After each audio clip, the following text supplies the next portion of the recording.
The late season's a great time to learn about your deer herd and have some great hunting opportunities. While going through some of the RECONYX cards recently, we noticed a great pattern of deer at Prickly Pear Food Plot. This is a small hidey-hole food plot that we created this spring using nothing but hand tools and ATV equipment. This is a small food plot in the center of a hardwood ridge that we broadcasted some Eagle Seed broadside in early September, and it took off. This plot grew rapidly and looked incredible throughout the fall, but as we got into December, the deer had consumed most of the greens, and there was nothing left but bulbs. GrowingDeer.tv is brought to you by Bass Pro Shops, also by RECONYX, Trophy Rock, Muddy Outdoors, Non-Typical Wildlife Solution, Eagle Seed, Nikon, Winchester, Scentmaster, Dead Downwind, Antler Dirt, Lacrosse Footwear, Whitetail Properties, Blood Sport Arrows, Outdoor Edge Knife, Flatwood Natives, Caldwell, Prime Bows, G5 Broadheads, and Redneck Hunting Blind. And with the start of a new year, we had some super cold temperatures move in, and with those carbohydrates in the bulbs, the deer were starting to hammer them.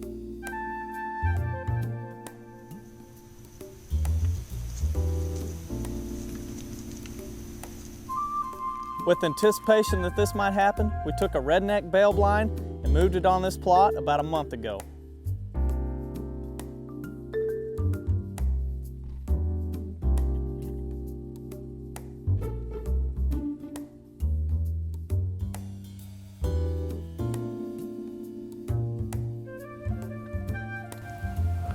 January 5th, cold spell here at the Proving Grounds, temperatures in the 20s, and they're going to be getting down into the single digits over the next couple of days. So deer are going to have to feed.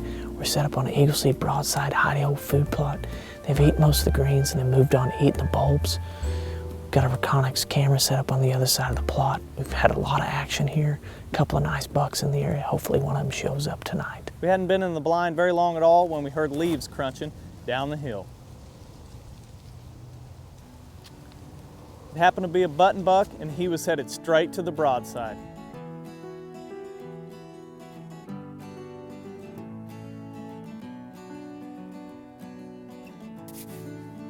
Soon after, another young doe joined him. We sat comfortably in the bale blind, watching it all unfold. While they were feeding, they just kept looking back in the woods, so we knew more deer were coming. I caught movement in the road and saw two big does coming into the opening.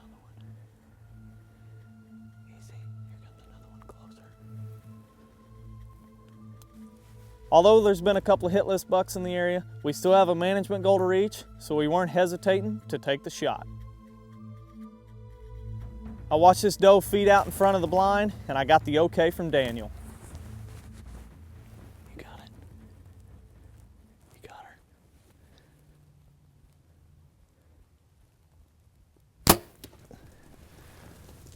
Oh, I just heard that heartbreak.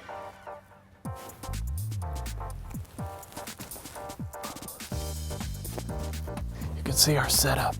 We just tucked in the bale blind right up against these cedars.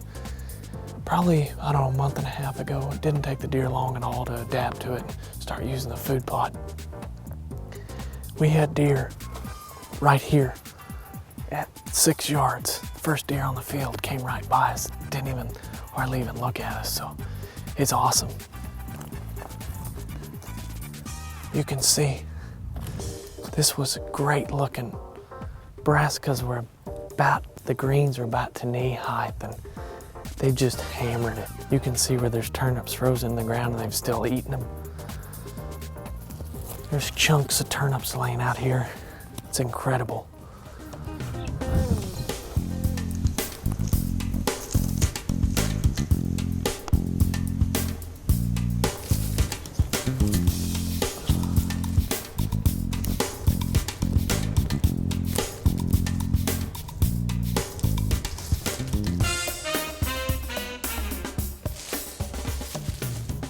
That is a bloody arrow. I even lost the knock. She's just done a number on this arrow. Look at the difference.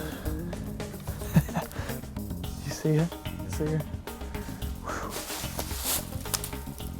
Just a beautiful doe, beautiful night. It has been foggy, rainy, nasty for it seems like a month, and I'm not exaggerating at all. We've only had a few days of sun, and today was one of them, and it was beautiful. We certainly didn't take that for granted, that's for sure. My hands are freezing. I know yours are. You're not wearing any gloves. Let's get her drug up the hill and get out of here. What do you say? Adam and Daniel had a great hunt, and even better, kept focused on the overall deer management plans for the proving grounds.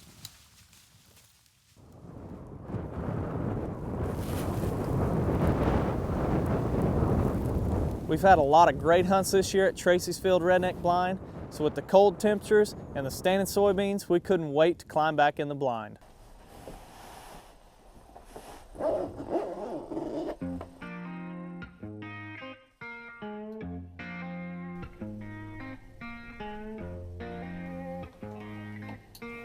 January the 7th.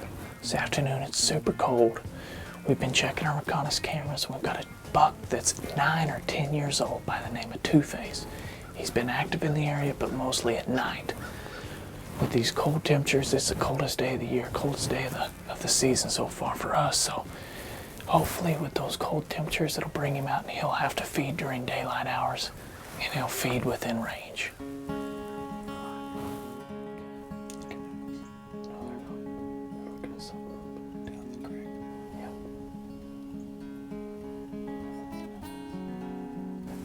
Tonight could be showtime for the old man Two-Face.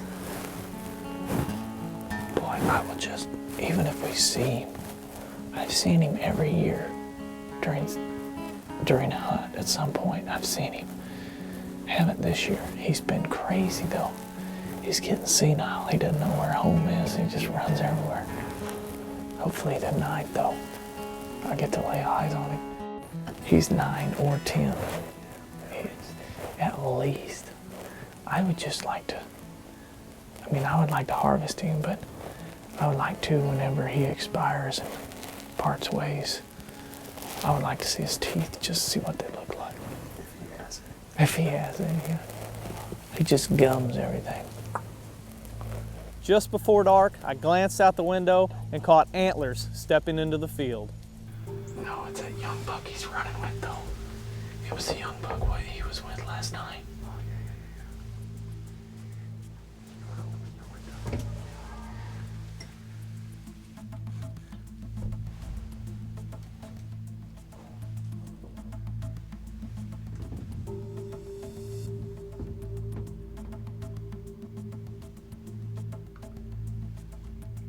There's another buck. It's Two-Face. That is Two-Face. Oh, yeah.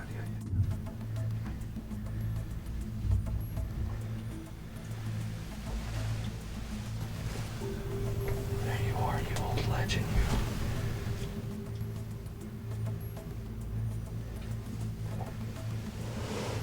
They're going the wrong way. Man, that's a beautiful buck. I love him.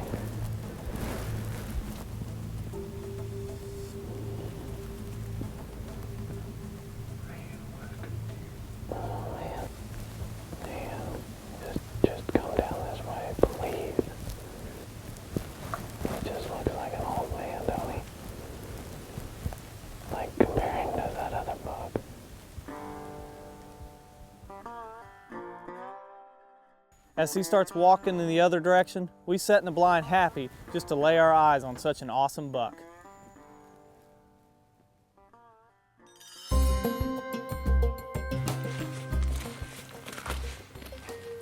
On the trap line again here at the Proving Grounds and critter number 19 so far this year. Another great location we've got where a road crosses a creek. So just think like why McDonald's puts their location at those intersections so where a lot of traffic is. And the same is true for placing traps. It's 19 nest predators we've removed this year with a couple weeks of trapping season left to go. 19 critters roaming the hills and hollers of the Proving Grounds looking for turkey nests. There's no way of knowing if any or how many turkey nests we've saved, but our turkey population has steadily been increasing due to good habitat work and working to balance the predator-prey populations. I often use pelletized fish feed because it's inexpensive and it has a strong odor that smells like a food source raccoons would like to eat. Doesn't take a lot. Remember, they're hunting by the nose, and once they're in a trap, you don't have to feed them all night long. Table scraps are good to use also. Remember, raccoons will eat anything. They're opportunists. Had just a little bit of some fish left over from supper the other night. Perfect attractant for the raccoon. Met some guys recently and they've concocted a real smelly substance designed to attract bears for bear baiting. Gonna put it in the can also because that strong odor is necessary on these really cold days. Remember, cold days, cold temperatures don't carry scent as well as warm days. But this stuff here is putting out a lot of scent, and I imagine it will go downstream as the cold air settles at night and attract coons from pretty far downstream back to the trap. Just up the creek a quarter mile or so, and we have another nest predator in a Duke cage trap. Possums are also very skilled nest predators. We're glad to remove a few more off the property. It's easy to understand how companies' Duke cage traps can make a difference in balancing the predator and prey population on your property. Trapping season stays open till the end of January here in Missouri, so keep watching as we share additional tips and techniques on how to balance the predator population on your proving grounds. Whether you're hunting, trapping, or just taking a walk outside, be sure to take time and enjoy creation, but make it a priority daily to be quiet and listen to what the Creator is saying to you. Thanks for watching GrowingDeer.tv. With temperatures getting that low, we couldn't wait to go out. Although we can't be sure, we think, no, I messed up on the two faces are oh my gosh! January 5th, we're set up on a hidey hole food plot. You'll see broadside out there, a lot of deer in the area. Here we go. How was that?